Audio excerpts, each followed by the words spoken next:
Alors, oui, nous sommes en train, nous arrivons à la dernière, c'est la dernière de cette série-là, les défis de vivre ensemble en Église. Et évidemment, nos yeux, on veut les tourner vers l'avenir maintenant. Et bon, en fait, on les a depuis qu'on a commencé la série, de nos yeux vers l'avenir. On fait comme une continuité. Nous sommes toujours dans le contexte où on est en train de préparer comment, comme Église, nous allons assumer la transition au moment du départ de Denis et Brigitte. Et nous avons voulu mettre des jalons sur cette route-là, sur ce parcours-là. Alors, j'aimerais revenir sur quelque chose que nous avons dit la première rencontre qu'on a eue. Peut-être maintenant, ça fait loin, là, on est rendu fin de février, alors que j'ai parlé de ça au début de novembre. Mais nous avons parlé de changement et nous avons besoin de comprendre que le changement, ça fait partie du modèle de Dieu. Dieu n'est pas un Dieu de statu quo. Dieu est constamment en train de bouger, est constamment en train de changer, constamment en train de progresser et de transformer. Il veut nous emmener à la stature parfaite de Jésus-Christ. Et nous le voyons dans la parole de Dieu. Dans Thessaloniciens, par exemple, il parle de marcher de progrès en progrès. Dans 2 Corinthiens, ça nous dit que nous sommes transformés en la même image de gloire en gloire. Donc, il y a un processus de transformation. Ça veut dire, pour plusieurs choses, il y a des choses qui s'améliorent, mais aussi dans la transformation, il y a des choses qui meurent. Et c'est-à-dire que il y a des choses qui doivent être enlevées et il y a d'autres choses qui doivent être restaurées ou ramenées. Donc, il y a un changement qui s'opère constamment dans l'Église et dans nos vies personnelles, vraiment. Alors, on a parlé que Dieu utilise trois éléments de changement, trois éléments qui font partie du changement. Le premier, c'est les conducteurs. Et on voit dans la parole de Dieu que Dieu a donné au peuple d'Israël, puis ensuite à l'Église, des conducteurs. Abraham, Moïse, les apôtres, Paul, il a donné à l'Église des conducteurs pour conduire son peuple. Il a aussi donné un parcours. Et on voit dans la parole de Dieu qu'il y a des modèles de parcours et ces modèles-là se répètent. Par exemple, le modèle du tabernacle dans l'Ancien Testament, dans les Écritures hébraïques, ben, on le retrouve dans l'Église et dans le processus de sanctification de nos vies. Et enfin, nous avons toute la question de notre monde émotionnel. La sécurité, les peurs, les épreuves font partie des éléments de changement. Alors, pour nous, comme Église, et nous avons des conducteurs qui ont travaillé depuis plusieurs mois, même depuis le mois de septembre, je dirais. Euh, Christopher et Julie, Denis et Brigitte, évidemment, Timothée et Andréane, Daniel, Jean-Philippe Lapierre et François, que vous avez au moins vu, que vous allez voir un peu plus souvent dans les prochains mois. Mais il y a eu des rencontres d'une équipe de transition pour commencer euh, à mettre en place des pas pour le changement. Nous avons non seulement des conducteurs, mais on avait un parcours aussi. Et un des éléments du parcours, un des premiers éléments du parcours, c'était d'encourager le développement de la maturité spirituelle. Et nous avons voulu expliquer comment est-ce que la maturité, euh, on va passer de l'enfance, un bébé qui a besoin de tout, il a besoin d'être nourri, il a besoin d'être pris soin, il a besoin d'être enveloppé dans des langes, etc. Et on veut l'amener jusqu'au jour où il va être autonome, c'est-à-dire qu'il va gagner sa vie, il va être responsable, il va développer des capacités, des habiletés pour devenir autonome. Inversement, la maturité spirituelle va faire que l'enfant qui est impulsif, on va l'inviter à développer une capacité de maîtrise de soi. Donc, on a travaillé pendant les mois qu'on a vus ensemble, on a regardé ensemble sept éléments-là, de mettre en place quelques jalons en vue de la maturité spirituelle. Alors, c'est jamais fini, on s'entend. On est toujours en train de la développer, mais on veut le faire. Vous savez, actuellement, j'ai accepté la responsabilité de l'Église de la Cité-Laval. Bien, cet automne, cette Église-là, elle a perdu son pasteur. Et quelques mois plus tard, ils ont perdu pratiquement tout leur conseil d'église. Tout à coup, l'Église se retrouvait sans pasteur, sans conseil. Et évidemment, la question qui est venue, c'est est-ce qu'on ferme l'Église? Et la réponse a été non, on ne veut pas fermer l'Église. Et je me suis retrouvé dans la situation de les aider. Et nous avons reformé un conseil, une équipe en fait, on l'appelle même la même chose avec l'Église de Sept-Îles. On va l'appeler une équipe de transition. Et cette équipe-là prend en charge l'Église et elle prend en charge le fait de se remettre sur pied. Donc, il y a des changements et quelquefois des changements sérieux, mais ce n'est pas nécessairement la fin de toute chose. La vie continue. Alors, nous avons voulu nous assurer que, on est capable de faire des petites choses, puis on est capable d'être fidèle dans des petites choses. Et la formation qu'on a eue depuis le mois de novembre faisait partie d'un d'un processus de s'équiper à être fidèle dans des petites choses. Et l'Église a été vraiment étonnamment fidèle.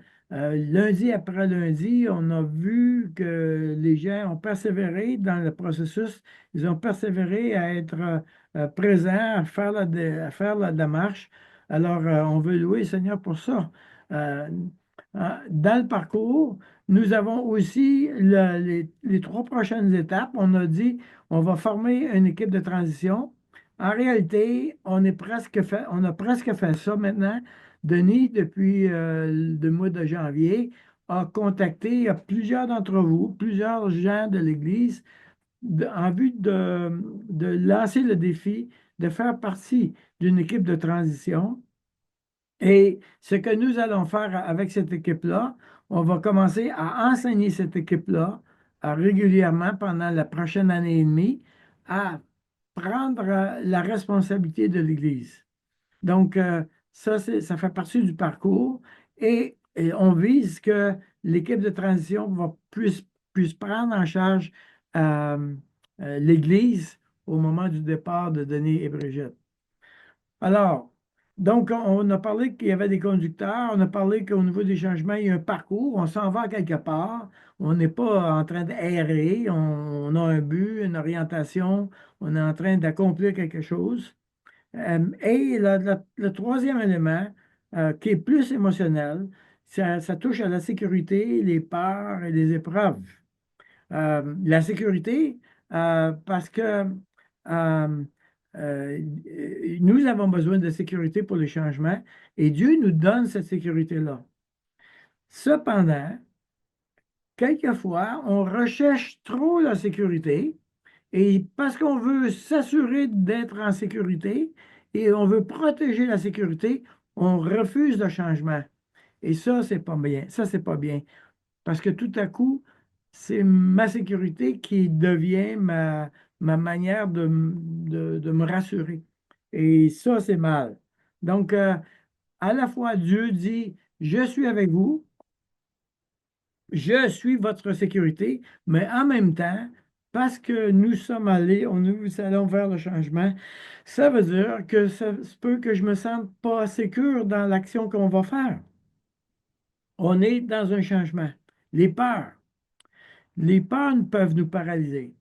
Et, euh, et Dieu nous connaît tellement, il dit constamment, il nous dit constamment, ne crains point. Il faudrait que je relève le nombre de fois où Dieu dit ne crains point, c'est énorme. Dieu constamment nous rassure. Ne crains point, c'est moi qui bâtis ton église, c'est moi qui bâtis l'église. Ne crains point, je suis avec toi. Ne crains point dans la vallée de l'homme de la mort, tu es avec moi. Ne crains point, ne crains point. Constamment, Dieu nous dit ça. Et oui, l'avenir peut nous faire peur. Qu'est-ce qui va nous arriver quand Denis et Brigitte vont partir?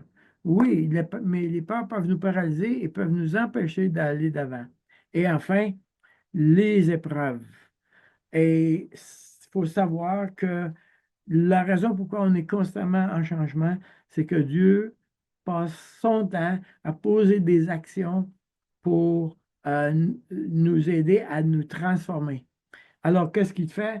C'est qu'il va lui-même produire des épreuves. C'est intéressant, par exemple, dans Genèse 21, 22, verset 1, il dit, après ces choses, Dieu mit Abraham à l'épreuve. Dieu mit Abraham à l'épreuve.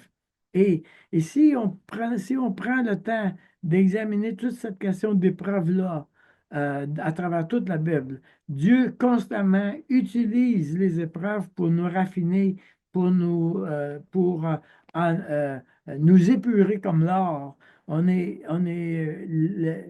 épreuves servent à notre sanctification et ils servent à nous transformer. Alors, mais ces épreuves-là ne seront jamais au-delà de nos forces, jamais. Dieu va toujours utiliser ces épreuves-là à notre avantage. Donc, on n'a pas à avoir peur des épreuves, on n'a pas à avoir peur de ce que ça va être difficile. Euh, nous sommes dans le plan de Dieu et dans les éléments de changement que Dieu est en train d'accomplir dans nos vies personnelles. On voit dans Deutéronome, car il dit au peuple d'Israël, souviens-toi de tout le chemin que l'Éternel, ton Dieu, t'a fait faire pendant ces 40 années dans le désert, afin de t'humilier et de t'éprouver. Voyez-vous, pose une intention, il est intentionnel, en vue de notre sanctification, en vue de nous aider. Et il dit, je fais ça afin de t'apprendre. Donc, on est à l'école de Dieu et tous ces changements-là, toutes ces peurs qu'on doit traverser, toute cette insécurité dans laquelle on doit avancer, toutes les épreuves qui nous sont placées devant nous servent à être à l'école de Dieu. Donc, euh, on veut célébrer réellement que Dieu continue avec nous et il continue d'investir avec nous dans nos vies personnelles. Alors, nous allons aller en atelier, puis on va prendre du temps. On va avoir un seul atelier ce soir, c'est celle-là. On va prendre du temps pour le faire. Alors, on va se poser la question, comment tes peurs et tes épreuves ont transformé ta vie chrétienne? Autrement dit, est-ce que tu es capable de voir dans ta vie comment ces épreuves-là, ces peurs-là que Dieu t'a fait affronter, comment ils ont fait que ça a été un agent de changement dans ta vie? Si tu es là aujourd'hui, tu as traversé des peurs et des épreuves, c'est évident. Donc, ça serait intéressant pour toi. On parle de compte des bienfaits de Dieu, n'est-ce pas? Alors, ça serait intéressant pour toi de pouvoir voir, observer en regardant en arrière comment Dieu a fait les choses. Et on va poser une deuxième question. Crois-tu que Dieu transformera l'Église à travers tous ces changements-là? Penses-tu que à travers tous ces changements-là on aborde, euh, Dieu, lui, va les utiliser et il va faire que l'Église de cette île va être en train de grandir. L'Église de cette île va devenir de plus en plus semblable à Jésus. Donc, voilà, nous sommes devant un défi et nous sommes à une croisée des routes, si on veut dire, où on doit faire des choix avec Dieu. Et j'aimerais vous inviter à les mettre devant Dieu. Alors,